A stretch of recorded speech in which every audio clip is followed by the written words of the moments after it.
এই বাড়িতে কাজের মেয়ে হওয়ারও যোগ্যতা নেই নাদিয়ার। সেই বাড়িতে কিনা বউ হয়ে এসেছে। নাদিয়ার কাছে স্বপ্নের মতো লাগছে সবকিছু। সব নিয়ম কানুন শেষ করে নাদিয়াকে বরের রুমে নিয়ে যাওয়া হয়। ওর বরের নাম কি নাদিয়া এখনো জানে না। নাদিয়াকে শুভ্র রাঙা নরম তুলতুলে বেডে বসানো হয়। নাদিয়ার প্রয়োজনীয় সবকিছু রাখা সুটকেসটা রুমে দিয়ে যায় একজন। মেয়ে দুজনের মধ্যে একজন বলে ওদিকে ওয়াশরুম, ভারী শাড়ি চেঞ্জ করে হালকা শাড়ি পরে নিও।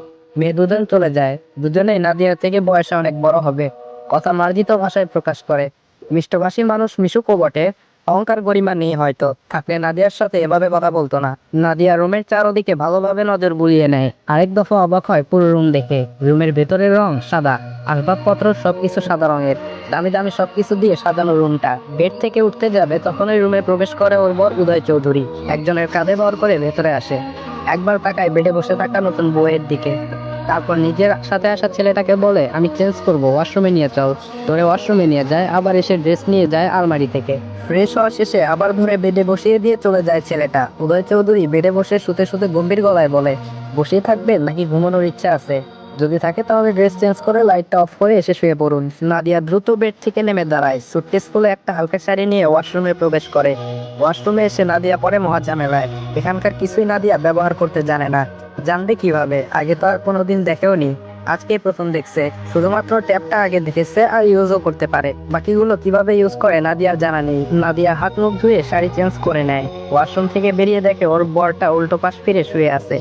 হয়তো ঘুমিয়েও গেছে। হাতের শাড়িটা ভাঁজ করে রেখে দেয়। লাইট অফ করে চুপচাপ বেডে গিয়ে শুয়ে পড়ে কিনার ঘেঁষে। ফজরের আজান হয়েছে কিছুক্ষণ আগেই। এই টাইমে রোজ ঘুম থেকে উঠে নাদিয়া। তারপর হাত মুখ ধুয়ে ফজরের নামাজ আদায় করে। নামাজ শেষে একটু কোরআন শরীফ তেলাওয়াত করে। তারপর গোয়াল ঘরে যায়। গরু বের করে গোবর পরিষ্কার করে। উঠোন বাড়ি ঝাড়ু দেয়। রান্না করে। কিন্তু আজকে ভাগ্যের পরিবর্তনে এই সময়টাতে শুয়ে আসছে নরম তুলতুলে বিছানায়। ওর দুঃখের দিন কি ফুরিয়ে এসেছে? নাকি সেই 22 বছর আগের বাড়িটা ছেড়ে আসলেও 22 বছর আগের ভাগ্যটা ওকে ছাড়েনি? নাদিয়ার ঘুম ভাঙে 8টার পর। আড়মোড়া দিয়ে উঠে বসে বেডে। আশেপাশে তাকিয়ে অপরিচিত জায়গা দেখে চমকে ওঠে। কিঞ্চিত সময়ের ব্যবধানে পূর্বের সবকিছু মনে পড়ে যায়। এটা ওর শ্বশুর বাড়ি। আর এটা ওর বরের রুম। পাশে শুয়ে থাকা মানুষটার দিকে তাকায়। আগের মতোই উল্টো পাশ ফিরে শুয়ে আছে।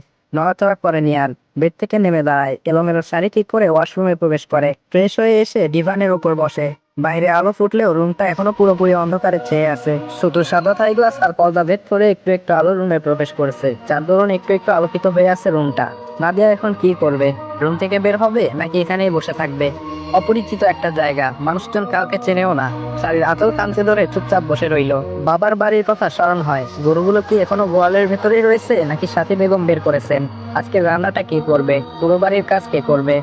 আজ তো সতীনের মেয়ে নাদিয়া নেই। কার ঘাড় ধরে কাজগুলো করাবে আজ?